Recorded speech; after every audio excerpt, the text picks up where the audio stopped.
Mahigit isang buwan ko nang hawak tong Infinix Hot 60 Pro Plus. Now, gamit ko siya as my daily driver and gusto ko lang i-share sa inyo experience ko.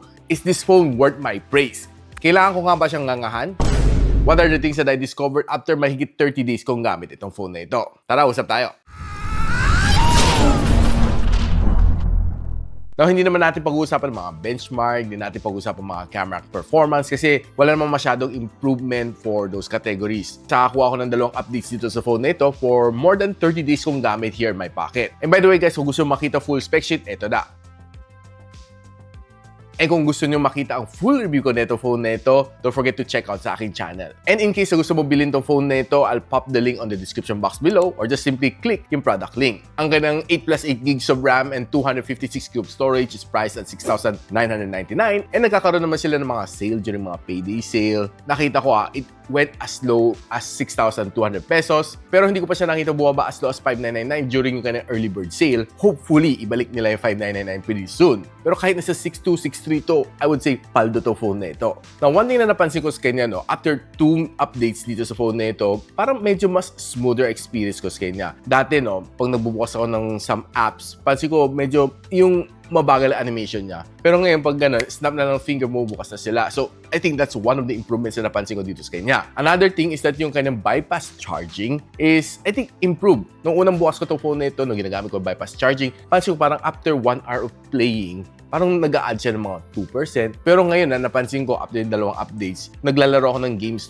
So, naka-turn on ng bypass charging sa Firelight 84. Mahigit isang oras. Nung nag-start ako ng game, 89%. Nagtapos ako ng game, tinignan ko, 89% pa rin siya. Which is, I think, nag-kick in na talaga yung kanyang bypass charging. So, talagang pag 89 usapan, 89. After you game kahit 2, 3, 4, 5, 6, 7 hours pa. Ang ganda dito sa kanyang bypass charging is that it prolongs yung kanyang battery health and it preserves din yung battery mo. Hindi mag-overcharge ang iyong battery dito sa phone na ito. And a word of reminder, ang bypass charging hindi nakakaangat ng FPS. Take it from me. And for the span na mahigit 30 days, gamit ko naman din siya pangkuha ng mga pictures. And pansin ko naman parang wala namang improvement, Dito sa kanya, after dalawang updates, I was expecting to be a little bit sharper, pero I think it maintains the same. Wala naman akong masyadong reklamo, kasi this is definitely not a camera phone, more of a gaming phone. But I was just hoping, maybe pretty soon, kung magkaroon siya ng major update, baka mas maganda ang konti ang kanyang camera performance. Crossing my fingers.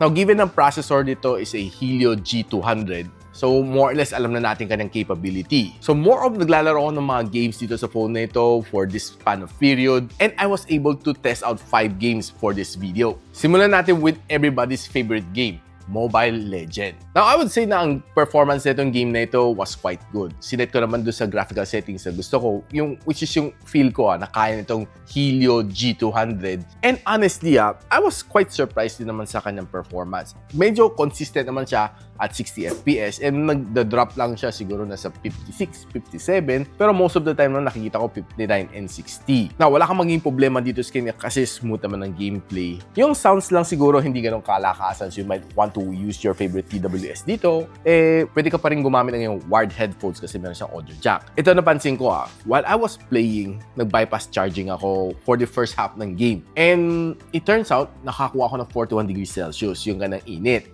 And nung tinanggal ko siya for the second half, ginagamit ko siya normally, na-achieve ako ng 43 degrees Celsius. So, yung bypass charging tsaka non-bypass charging, it really takes a toll sa inyong battery, mas umiinit siya, and mas stress yung battery. Kasi unlike bypass charging, dumandiretso na siya sa processor and sa GPU, yung kuryente. Pero kung hindi ka naka-bypass charging, dumadaan pa siya ng battery. So, medyo mas loaded and stress yung battery. Overall gameplay was quite good and perfect phone ito for ML. Now, pagdating naman sa Call of Duty Mobile, equally nice din naman ang gameplay ko dito. Sinet ko rin naman sa high frame rates and I was able to achieve a consistent naman na 60 FPS. Wala naman na feel na frame drops while playing it for an hour and a half. And quite good naman ang gameplay ko dito sa kanya. Smooth naman siya. Kaya maglaro ka ng rank match, maglaro ka ng mga mission, or just simply trying to rank up, talagang okay na okay ang gameplay dito sa kanya. Pag naka-bypass charging ko, it reaches around mga 42 degrees Celsius. Consistent naman siya, Hindi naman siya masyadong umiinit na beyond 42, sometimes nakukuha ko 41, 42, no? Habang naglalaro, time to time, chinecheck ko naman ang aking thermometer kung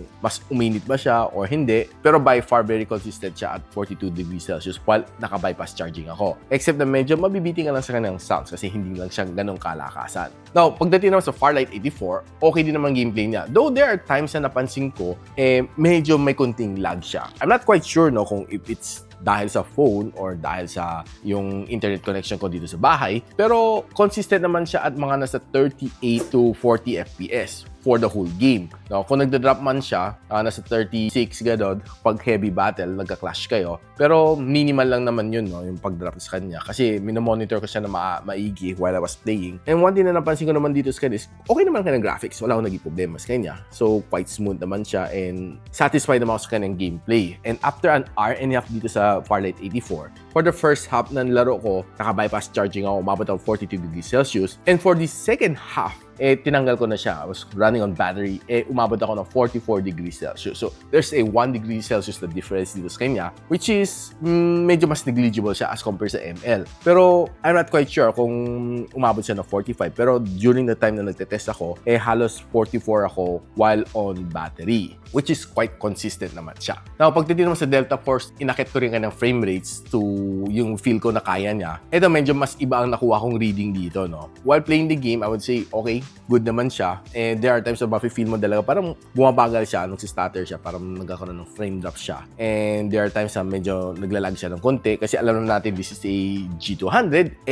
Just to set your expectation right lang naman. Okay naman ka ng gameplay, just don't expect too much. Kasi pag lalo lang kung sineset mo siya sa higher graphical settings, talagang medyo mabibitin ka sa kanya. One thing na na-discover ko sa kanya is pag naka-bypass charging ako, 41 degrees Celsius siya. Pero pag hindi ako naka-bypass charging, dumanda siya sa battery, 45 degrees Celsius, which is a 4 degrees Celsius na difference, no? Hindi masyado pareho yung mga reading ko dito on different games, no? I was thinking na siguro nasa 1 to 2 degrees Celsius na difference, pero sa Delta Force, medyo iba ang nabasa ko sa kanya, which is quite nakapagtaka lang naman talaga sa kanya. But anyways, the gameplay is okay, not the best. I would say na siguro you will use your TWS talaga, mabibiting ka talaga sa kanyang sounds. Habang naglalaro ng Delta Force, pansin ko kanyang frame rate is naglalaro siya between 36, 37, umabot siya ng pinakasagad na 39. There are times na pag nagka-clash ako, sinecheck ko naman siya, no? Buwababa siya as low as 35 lang naman. Hindi naman siya sobrang malaki ang drop. Yun ang one of my observation dito. Now, the next game na lalaroin natin is a AAA game, which is Wuthering Waves. Now, sinect ko naman siya sa medium graphical settings kasi alam ko naman this is a G200, pero pinilit ko siyang isagad sa 60 FPS, which hopefully umabot siya ng kahit 30. Here are the things na na-discover ko. Pag nag-adventure ka, makikita mo nasa 20, 21, 22 FPS ka. Consistent naman siya. Pero once na nag-heavy battle ka na dito sa Wuthering Waves, makikita mo, it would drop drastically down to 14, 15, 16. Yun ang mga numbers na makikita mo pag nagka-clash ka na. So, ma-feel mo talaga sa kanya na parang medyo sluggish yung game kasi sinet ko sa medium graphical settings and high FPS. So, if you want to play itong game na ito sa G200, I would really suggest na i-lower down mo pa further yung graphical settings just to be able to play it a little bit more smoother. Pero overall, the gameplay is, well, hindi siya masyadong kanais-nais. Siyempre, of course, G200 tapos Wuthering Waves. Alam naman natin, no, na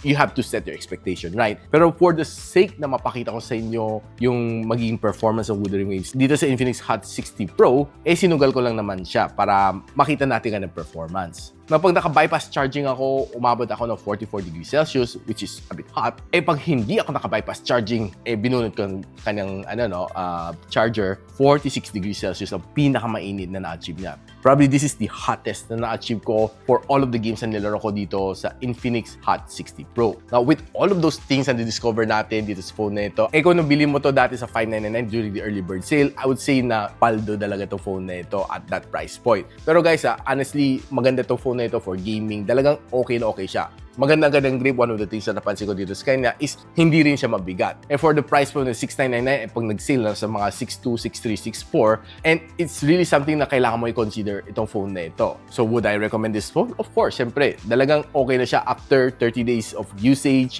Wala akong naging problema dito sa phone na ito. With those two updates na binigay sa akin dito na Infinix, I feel it's a little bit more smoother. Overall sa experience, lalo sa pag-open ng some certain apps. Now guys, if you want to know kung saan nyo pwede mabili itong phone na ito, I'll pop the link on the description. And kung may alam kayong mga kaibigan na naghanap ng mga gaming phones at this price point, yun lang kanyang budget, feel free to recommend the Infinix Hot 60 Pro. Lalo itong video natin. And of course, syempre guys, ina-encourage ko kayo mag-like, subscribe dito sa aking channel para ma-notify kayo once na nag-upload ng mga video just like this one. So paano yan? Hanggang dito na lang muna tayo. Sa aking next video, abangan ninyo ang Infinix Hot 60 Pro Plus. Kamusta naman siya after 30 days of usage. So hanggang muli, I'll see you when you see me.